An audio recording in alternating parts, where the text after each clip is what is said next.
Selamat siang rekan-rekan, teman-teman di Rumah Sakit Permata Cibubur.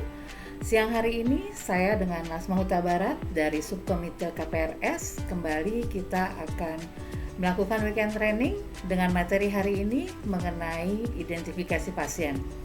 Kita tahu bahwa identifikasi pasien merupakan salah satu standar dalam keselamatan pasien. Nah, pembahasan kita hari ini sebenarnya lebih mengingatkan kembali kepada teman-teman tentang pentingnya identifikasi pada pasien. Nah, pengertian daripada identifikasi itu sendiri yaitu suatu proses identifikasi yang dilakukan petugas kepada pasien untuk memastikan tidak terjadi kesalahan dalam pelayanan yang akan diberikan kepada pasien. Dasarnya adalah PMK atau Permenkes nomor 11 tahun 2017, kemudian SK Direktur nomor 17 tahun 2021, di mana di situ dikatakan identifikasi pasien dengan benar ini sesuai dengan ketentuan yang berlaku di Rumah Sakit Permata Cibubur. Nah, kita masuk ke dalam tata laksana identifikasi.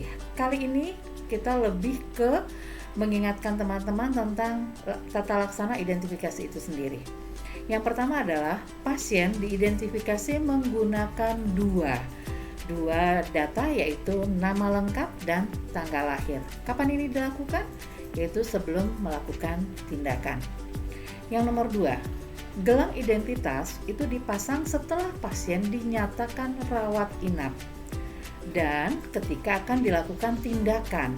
Di sini sudah mengisi persetujuan umum atau general consent. Kemudian yang ketiga, gelang identitas dipakai di salah satu tangan yang dominan atau tidak terpasang infus, ya. Dan ini dilakukan oleh petugas yang sedang bertugas di rumah sakit. Yang keempat, gelang identitas pasien itu dilepas sebelum pasien keluar dari rumah sakit.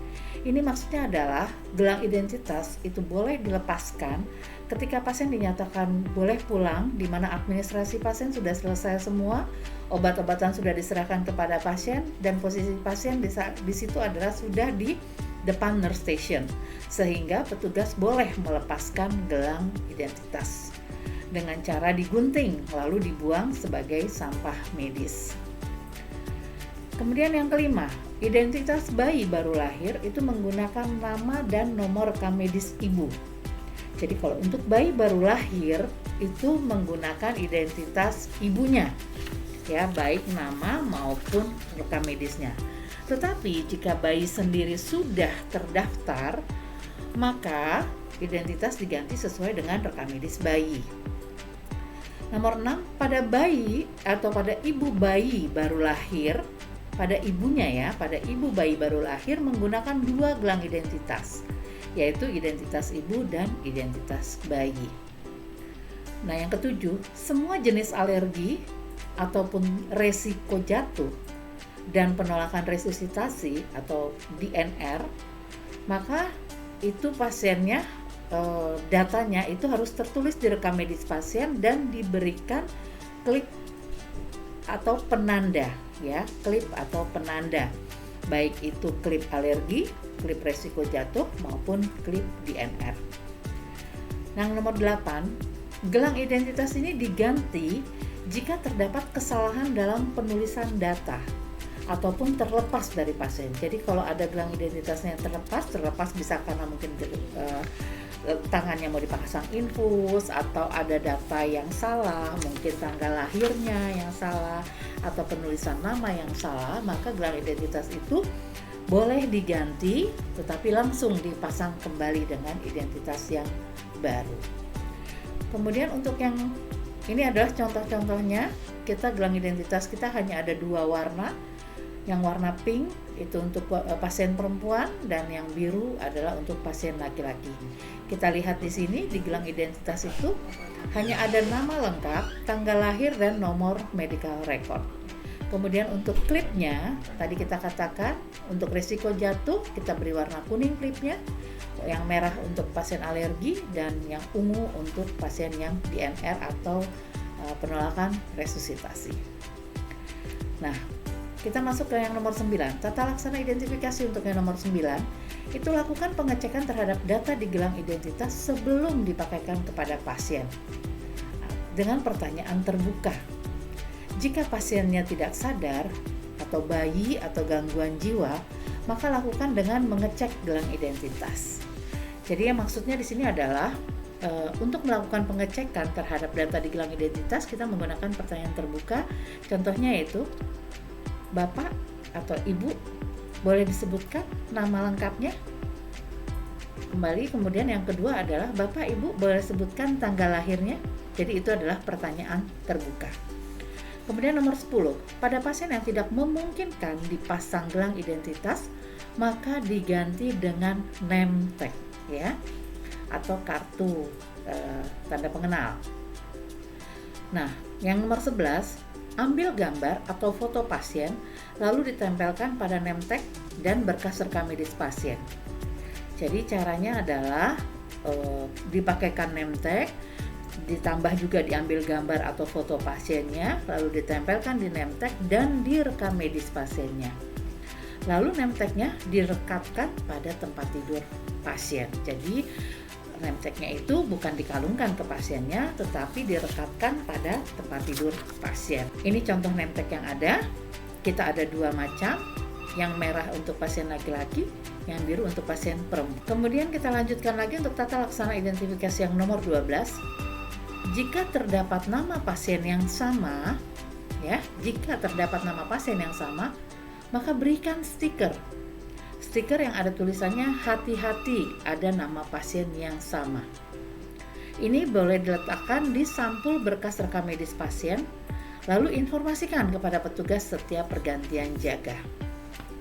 Nomor 13, pasien yang identitasnya tidak diketahui, maka identifikasi dilakukan dengan cara pemberian identitas dengan inisial X untuk laki-laki dan Y untuk perempuan.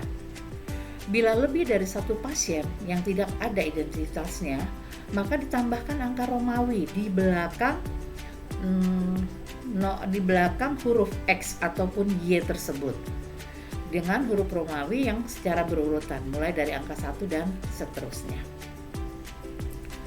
Kemudian nomor 14, pasien yang meninggal di ruang rawat inap, gelang identitas itu dilepas oleh petugas setelah jenazah akan diserahkan kepada pihak keluarga. Jadi, kalau ada pasien kita yang meninggal di rawat inap, gelang identitas itu tetap digunakan pasien sampai dengan ada serah terima antara petugas ke keluarga atau antara petugas dengan pihak yang berwenang. Nomor 15, pada pasien yang menolak menggunakan gelang identitas, maka pasien ataupun keluarganya wajib mengisi form penolakan, lalu diberi name tag. Jadi bukan berarti tidak dipakaikan identitas apapun, tetapi diganti dengan name tag dan ditempelkan pada tempat tidur pasien, dan itu bisa kita pakai sebagai alat bantu. Alat bantu mengidentifikasi pasien dengan benar sebelum dilakukan prosedur. 16. Gelang identitas dilepas dengan cara digunting. Saya ingatkan kembali, gelang identitas dilepas dengan cara digunting, lalu dibuang sebagai sampah medis. Nomor 17, klip penanda untuk resiko jatuh hanya dilepas saat pasien sudah tidak beresiko jatuh.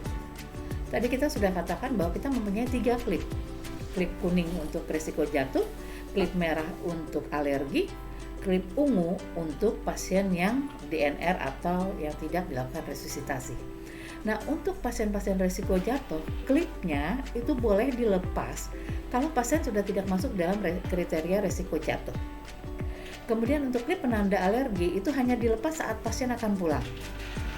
Dan klip DNR itu dilepas setelah jenazah akan dibawa pulang oleh keluarga.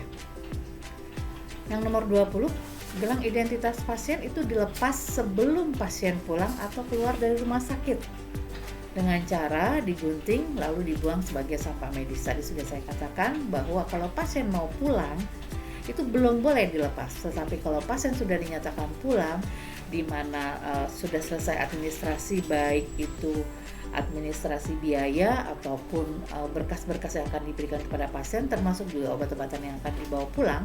Setelah itu selesai semua, dengan posisi pasien ada di depan nurse station, maka baru boleh gelang identitas dilepaskan.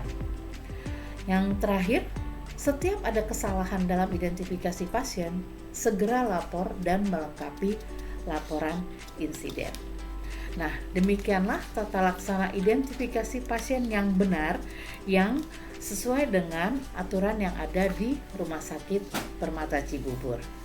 Demikian rekan-rekan semuanya untuk weekend training kita hari ini.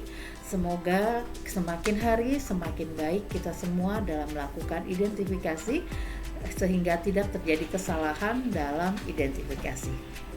Selamat siang teman-teman semuanya, selamat beraktivitas.